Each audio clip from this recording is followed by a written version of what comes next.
ତାକୁ ଧେଧେ କରିବାକୁ ବେଳ ଅଛି। ଫିନାଇଲ ଲାଟ୍ରିନ୍ ନୁହେଁ, ଫାଇନାଲ ତୁମେ ସମସ୍ତଙ୍କୁ ଆଣିବ, ଆମେ ଆଉ ଆଣିବୁନି।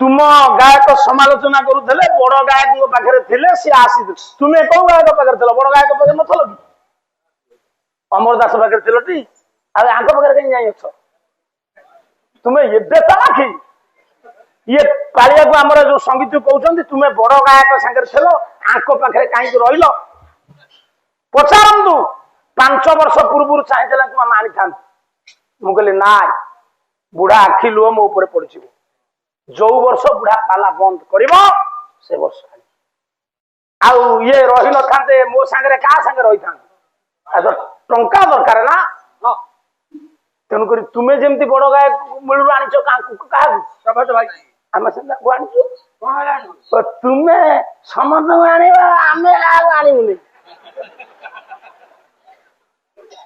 वो कथार उत्तर दे कोन पार्वती उषा काले पचासी संसार बड़े की तू वो एते संस्कृत कहना उषा काले ना ये ठीक कहले आपण मान कर किए नारायण कहले एरे चला तुमर 5 मुंडिया और उत्तर देबे 4 मुंडिया देई पालेनी हे पशुपति आपनकर मस्तक केते मोर 5 वेदपति करो 4 5 4 केते 11 समय नहीं समय आसिलेनी 9टा मुंड जो प्रश्न मीमांसा ये गोटे मुंड केमती कर मु उत्तर देई पारि ता माने पार्वती कहबा अनुसार को संसार नारी बड़ होबे नहीं आर गोटे फिनाइल को करो फिनाइल ये लाट्रिन नहे कोन करो फाइनल यही वैकुंठपुर रे हबो वैदांतिक न्याय विश्व ज्ञानी गुणी ऋषि मान को निमंत्रण करिबा सेई माने आसी सभा रे पहुंचीबे सेई मानकर विचार बोधरे जना पड़ी जिवो किए बड़ समय नहीं से दिन वैदांतिक न्यायाधीश ऋषि मुनि मानकर चिठा हला आ बेल नहीं बापा क्यों क्यों ऋषि मुनि आसिले अगस्त्य व्यास शुक सनक कश्यप सनातन अंगिरादि ऋषि महर्षि होइले विद्यमान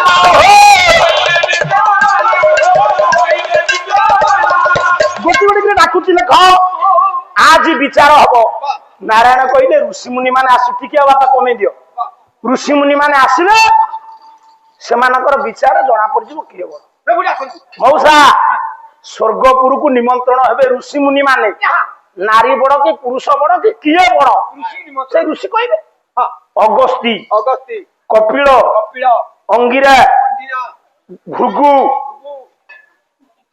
मार्कंड पुलह फूल नुह पुलह गौतम मरीचि शेषे जनक ना डाकिले नारायण कहना आसीबे विधिनंदन देवर्षि नारद ये कहला बेलू सबुतक देवी गर्जे उठिले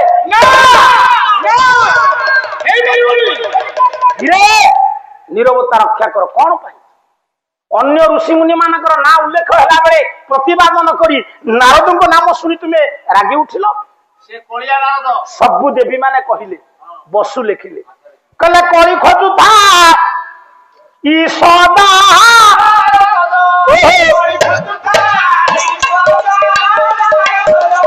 कली खोजु था ई पूरा ये कली खोजु था ये गाल खोजु था ई तुगु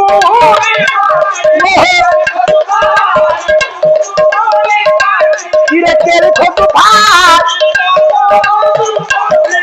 तेरे खोजु था ई सदा मारी खोजु भाई अरे मारी खोजु भाई बारो पंख बन किरण पाई की भगवान किरण पाई की ये तारी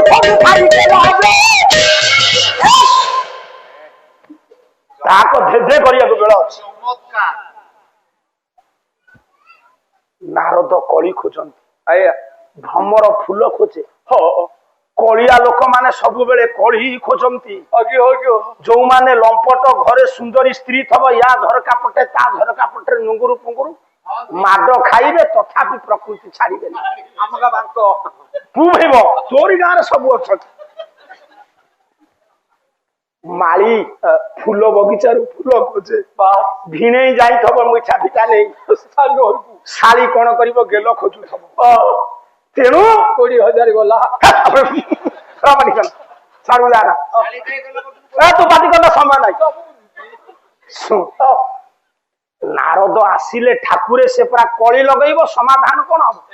ସେଦିନ ଦେବୀ ମାନଙ୍କ କଥାରେ ନାରାୟଣ ନାରଦ ନାହାନ୍ତି କି ହସିକିରି କାଟିଦେଲେ।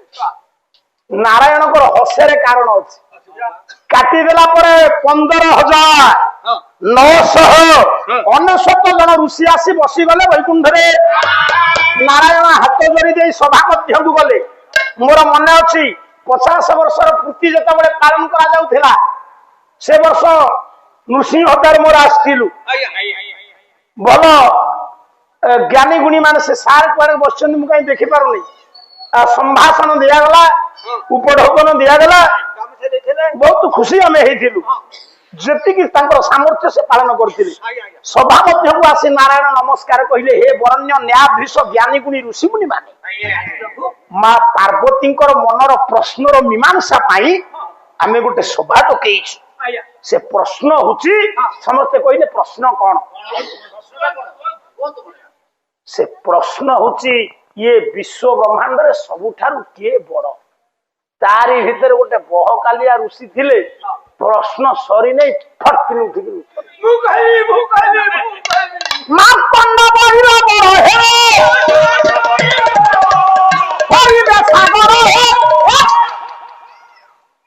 ମାର୍କଣ୍ଡ ଋଷି ଠିଆ ହେଲେ, କହିଲେ ମୁଁ କହିବି।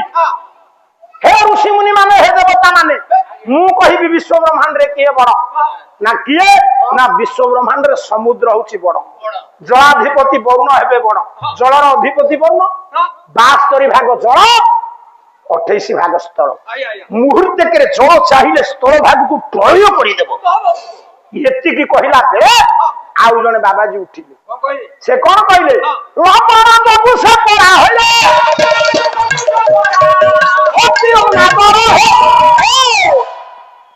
ଆଉ ଜଣେ ବାବାଜୀ ଠିଆ ହେଲେ, ଏ ବାବା, ମାର୍କଣ୍ଡ ଯେତେବେଳେ କହିଲେ, କପିଳ କହିଲେ ଠିଆ ହୁଅ।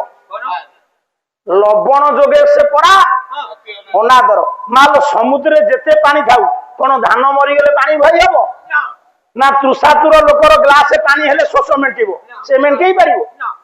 ଆପଣ କୋଟିପତି ହେଇଥିବେ ଗାଁରେ, ପାଲା ବେଳକୁ ଟଙ୍କା 50ଟା ଦଉନଥିବେ, ସେ ଟଙ୍କାର ଲାଭ କଣ ଅଛି? କଣ ବୁଝୁଛୁ? ମାସକୁ 1.5 ଲକ୍ଷ ଟଙ୍କା ଦରମା ପାଇବେ, ଭଙ୍ଗା କାରକୁ ଏ ପୁଅ ଠେଲିବ, ସେଥିରେ ଲାଭ କଣ ଅଛି?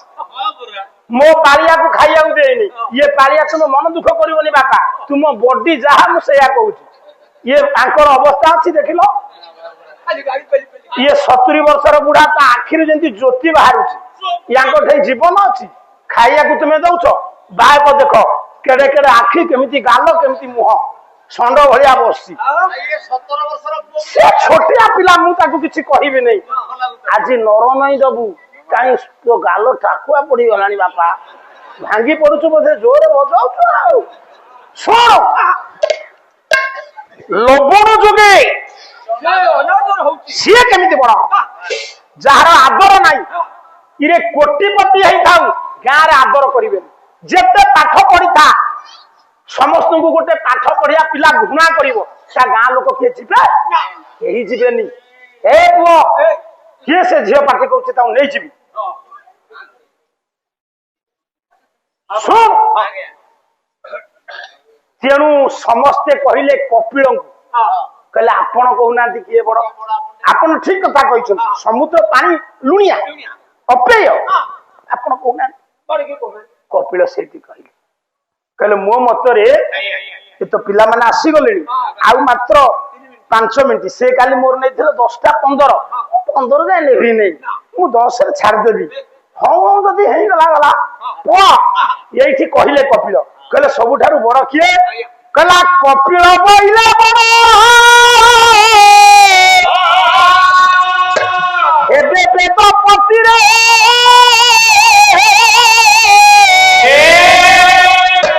ଏକା କଭର କରିବି ଖାଲି ଦରକାର ପ୍ରତ୍ୟେକ ଦିନ ରାତିରେ 1/2 ଲିଟର କ୍ଷୀର ସକାଳୁ କାଲି ଦେଲେନି ଖାଇଗଲା ଆଜି ଦେଲେ ଦେଲେନି କଣ ଛିଣ୍ଡି ଗଲା କାଲି କ୍ଷୀର କ୍ଷୀର ଦେଇଥିଲେ କ୍ଷୀର ଛିଣ୍ଡି ଗଲା ସନ୍ତୋଷ ବାବୁ ଜାଣୁଥିବ ସନାତନ ଦାସ କେମିତି ଆଜି ଦବ କାଲି ଦହି ତୁମେ ମହା ଚଲାଖି ଶେଷ ଦିନକୁ ଦହି ଦେଇଦବ ଆଉ ତ ନଥିବ ବାବୁ ଜଗତ ସକଳ ଜଗତ ଜଣୁ କରିଛନ୍ତି ସୃଷ୍ଟି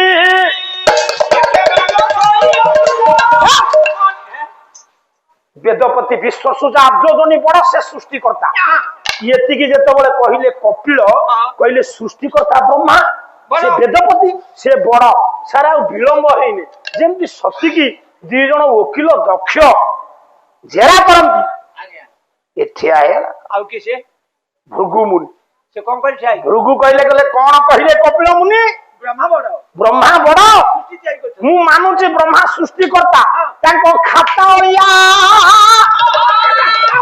ବ୍ରହ୍ମା ସୃଷ୍ଟି କଲେ ସବୁ ଭୁଲ କଲେ କଣ ଭୁଲ କଲେ କହ ବ୍ରହ୍ମାଙ୍କ ଭୁଲ ଧରୁ ଧରୁ 3 ଘଣ୍ଟା ପାଲା ଗୋଟେ ଶ୍ଲୋକ ଧାଉଛି କଲା ଗନ୍ଧ ସୁବର୍ଣ୍ଣ ଫଳ